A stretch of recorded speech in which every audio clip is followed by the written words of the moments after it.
Subscribe कीजिए Indian news analysis channel को और दबाइए बेल आइकन को ताकि आप कोई भी फ्यूचर की अपडेट मिस ना कर सकें।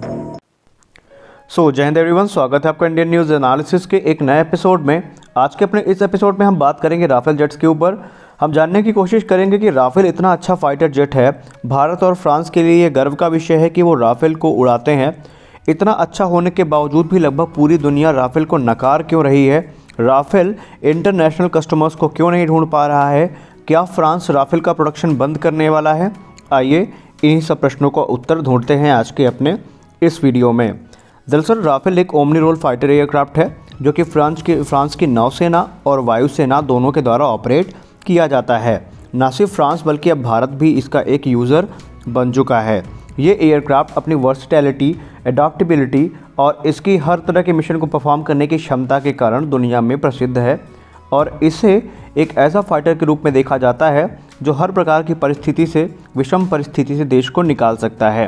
फिर चाहे वो रिकॉनेसेंस हो या इन डेप्थ स्ट्राइक हो, एयर डिफेंस को तबाह करना हो या क्लोज एयर सपोर्ट हो या फिर एंटी शिप स्ट्राइक्स हो या न्यूक्लियर अटैक भी हो, वो भी ये कर सकता है। और ये एयरक्राफ्ट अगर हम फ्रेंच नेवी की बात करें तो नेवी में भी तकरीबन 2004 में शामिल हो गया था।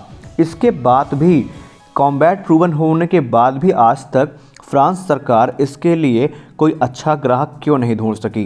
क्या हर देश इसको रिजेक्ट कर रहा है?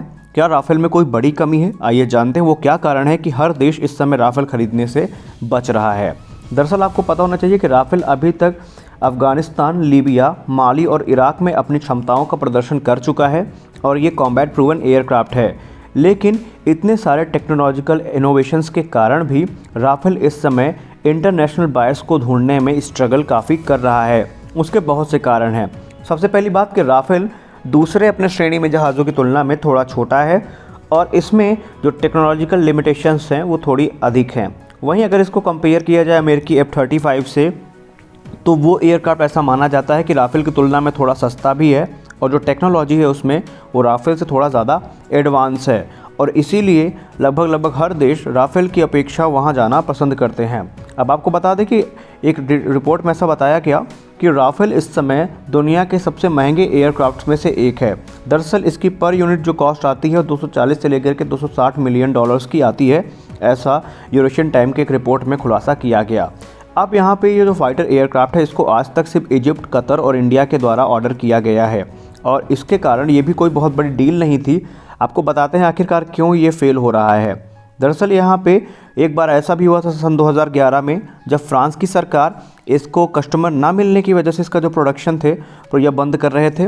अब आइए जान लेते हैं वो कौन कौन से क्षेत्र हैं या कहाँ पर इसको अभी तक नकारात्मकता का सामना करना पड़ा है या कहाँ इसको फेलियर्स का सामना करना पड़ा है। सबसे पहले कतर ने $7 बिलियन की डील साइन की थी जिसके तहत उसको 24 राफेल चाहिए थे और ये डील मई 2015 में फ्रांस के साथ कतर ने साइन की थी। अब यहाँ पे बाद में कतर का प्लान ये था कि जब 24 एयरक्राफ्ट मिल जाएंगे तो 12 एडिशनल फाइटर्स के साथ जाएगा, लेकिन जो पहला एयरक्राफ्ट था वो फरवरी 2019 में कतर को डिलीवर कर दिया गया। लेकिन ये इतना ज़्यादा महंगा था कतर के लिए कि बाद में कतर ने जो एडिशनल 12 फाइटर जेट्स हैं उनका ऑर्डर कैंसिल कर दिया और उसके बाद कतर इससे ज़्यादा एयर सुपीरियरिटी पे चला गया और F-15QA फाइटर्स को लेने चला गया। अब बहुत मुमकिन है कतर को F-15QA की जगह F-15EX भी मिल सकता है, पर जो हो वो बात की बात है। उसके बाद नंबर आता है ब्राज़ील का। ब्राज़ील के ने सन 2010 में तकरीबन $4 बिलियन की जो डील है वो फ्रांस के साथ लगभग साइन कर ली थी, जिसके तहत उसको 36 राफेल जेट चाहिए थे। लेकिन बाद में जो स्वीडिश एयरोस्पेस मेकर हैं साब, उसने राफेल को बीट किया और तकरीबन $5 बिलियन का जो कॉन्ट्रैक्ट है वो ग्रिपेन के पास चला गया, यानी साब के पास चला गया, जिसके तहत 36 साब ग्रिपेन एयरक्राफ्ट ब्राज़ील को ट्रांसफ़र करने थे उसे। उसके बाद तकरीबन फ्रांस ने इजिप्ट के साथ 24 राफेल जेट्स की डील साइन की, लेकिन वो भी हट गई क्योंकि इसके अलावा जो इजिप्ट था वो Su-35 पर जाना सही समझता था।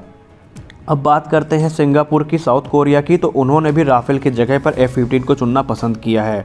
वहीं अब भारत इसको एडिशनल और एयरक्राफ्ट लेगा, इसमें भी संदेह है क्योंकि यहाँ पर जो ये कॉस्ट इफ़ेक्टिवनेस है राफेल के अलावा दूसरे एयरक्राफ्ट वो ज़्यादा प्रोवाइड करते हैं।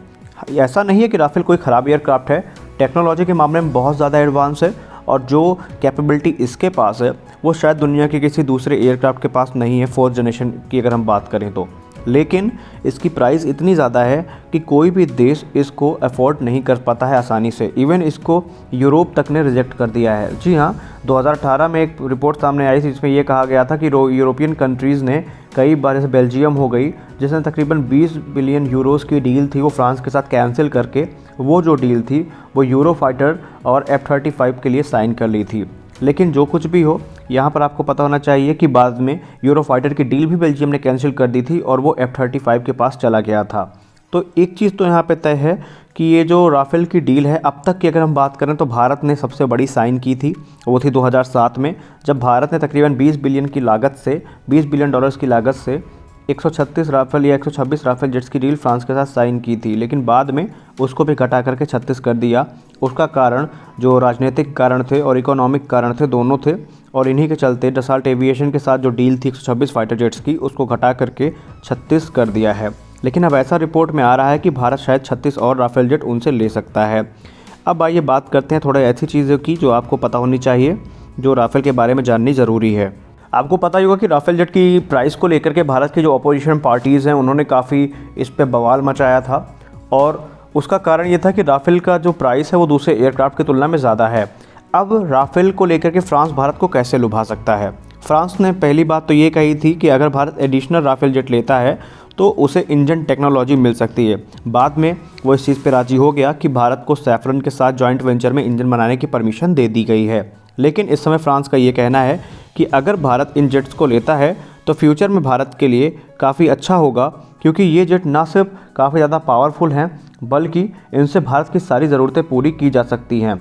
वही अगर बात करें भारत की, तो इस समय आपको पता होगा कि MMRCA 2.0 भारत के लिए थोड़ा ज़रूरी है, क्योंकि भारत में 42 स्क्वाड्रन्स की क्षमता है लेकिन इस समय 30 स्क्वाड्रन ही मौजूद है। तो अब भारत को यहाँ पर कोई ना कोई जेट तो लेना पड़ेगा, क्योंकि अगर हम बात करें तेजस MK2 की तो 2026 तक उसकी पहली उड़ान आयोजित होगी। उसके बाद 2030 तक कहीं जाकर वो प्रोडक्शन में आएगा, और 2032 तक आपको पता होना चाहिए कि मिराज 2000 की फ्लीट लगभग रिटायर कर दी जाएगी और MiG-29 भी विदाई ले चुके होंगे। तो ऐसे में तकरीबन 350 एयरक्राफ्ट के आसपास एयरक्राफ्ट भारतीय वायुसेना से लगभग 2040 तक चले जाएंगे। तो ऐसे में अब इनकी ज़रूरत को पूरा करने के लिए अभी तत्काल तौर पर भारत को तकरीबन 60 एयरक्राफ्ट तो लेने ही पड़ेंगे, क्योंकि अगर नहीं हुआ तो भारत की जो फ्लीट है वो MiG-21 के जाने के बाद और ज़्यादा घटती चली जाएगी। और ऐसा डिफेंस एक्सपर्ट्स का भी मानना है कि हो सकता है भारत एडिशनल जो राफेल जेट्स हैं उन पर जा सकता है, या भारत के सामने और भी ऑप्शन है जैसे MiG-35 हो गया या F-15EX हो गया। लेकिन ये जेट सब एयर सुपीरियरिटी फाइटर्स हैं, यानी अगर हम MiG-35 को छोड़ दें तो F-15EX एक एयर सुपीरियरिटी फाइटर है और भारत इसको मुश्किल में ही लेगा। अब देखते हैं आगे क्या होता है।